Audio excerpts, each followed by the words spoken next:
nor is the treasure of any use to Beowulf himself, who dies because of its existence. Thus, by recording what seems a simple fight with a dragon, the poet questions the bonding material of his own world, finding within a deep emptiness that bestows the poem with great poignancy. To achieve his effect, the writer employed a number of poetic devices, although Anglo-Saxon poetry did not use the rhyme that became commonest of poetic tools. Instead, the poet employed constant alliteration, using the same letter to begin the words that make up half of a short line. Each line is a caesura, breaking in the middle, that provides a sense of tension. Certain phrases repeat themselves, and in so doing bring with them a richness of use from their context in other parts of the poem.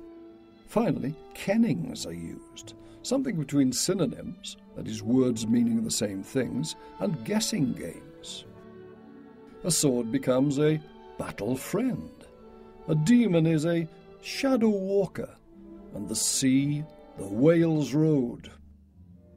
By their use, the poet encourages a creative attention in his listeners, as well as opening up a richness of vocabulary later English was never again to possess. Further, the poet uses references once thought of as digressions, but now seen to play an essential role in the thick layering of a narrative whose hard core is the story of combats against three monstrous beasts. That is the heart, if you boil it down, of our narrative. But what our poet has done, he has taken this storyline and turned it into much more than a mere folktale. It is one of the great epics of world literature. An epic in which these three monster hero combat scenes become three moments in an exemplary life of our idealised mortal hero, confronting the big questions of life, the universe and everything. And interwoven into that basic threefold structure are the ancestral traditions and legends of the Old English people, woven into it that gives it its great geographical and historical perspective located in the 6th century Northlands.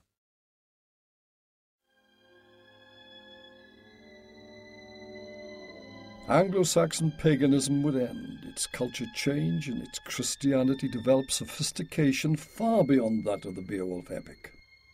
Even in what appears to be an essentially pagan work, there are strong Christian elements, with much of the story being told in this context. Many scriptural references are made to the Old Testament. Andy Orchard's book, A Critical Guide to Beowulf, makes the point that apart from overt references to the Cain and Abel story, there are 12 key points in which the battle with lake and fell-dwelling monsters parallels the story of David and Goliath. For example, Beowulf removes his breastplate, helmet and sword before the battle, as does David, and both return with the sword and head of their opponent.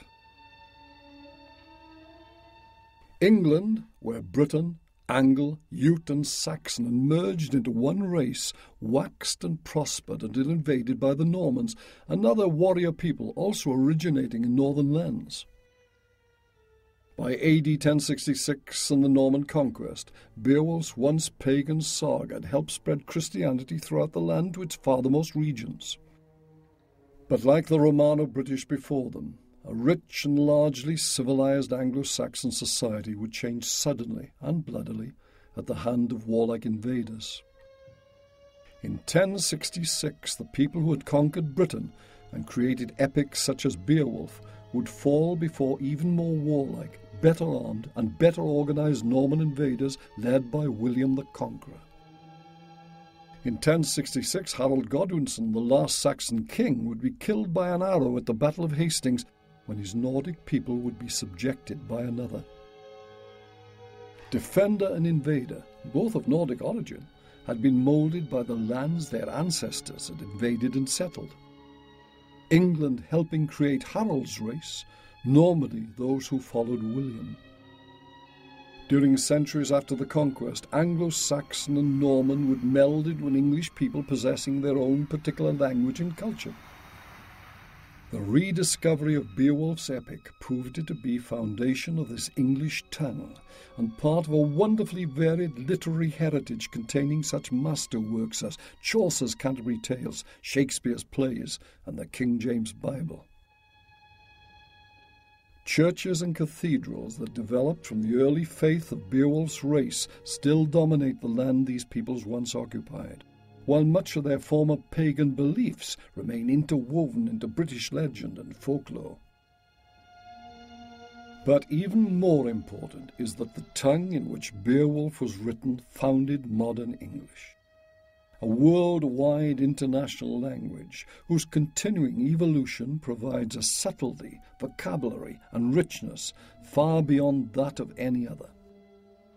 Part of me says that the Beowulf story really is exactly what the Anglo-Saxons were about. When you're talking about archaeology and evidence all the time, it's very difficult to get into the minds of the people who lived then. But I think the Beowulf story is a fantastic insight into their minds. Even though no acknowledged funeral mound marks where lies this vanished hero, Beowulf's greatest memorial is the wondrous language his epic poem helped found. So lamented the Geat's people, the fall of their loaf-lord, his hearth companions. They said that he were of world kings, of men the mildest, and the gentlest, to his people the kindest, and for fame the most earnest.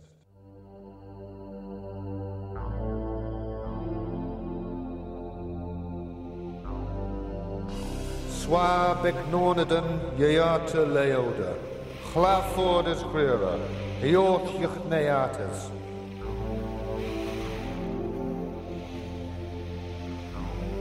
Quedon datiwara, Warol Kuninga, Mana mildost, and Mon thwarost, Leodum lidost, and Lof Geonos.